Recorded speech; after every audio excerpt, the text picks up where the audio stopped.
اللہ کے نام سے شروع جو بڑا مہربان نہایت رحم کرنے والا ہے۔ ابو ہریرہ رضی اللہ تعالیٰ عنہ بیان کرتے ہیں، رسول اللہ صلی اللہ علیہ وآلہ وسلم نے فرمایا، اے اللہ میں نے تجھ سے ایک عہد لیا ہے، بے شک جس کا تو خلاف نہیں کرے گا۔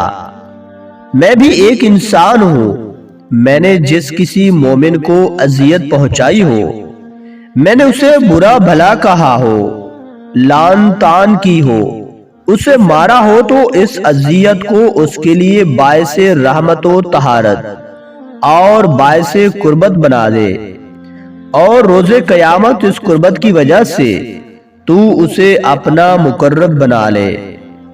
دوستو، اللہ پاک سے دعا ہے کہ اللہ پاک ہمیں ان احادیث مبارکہ پر عمل کرنے کی توفیق و ہمت عطا فرمائے۔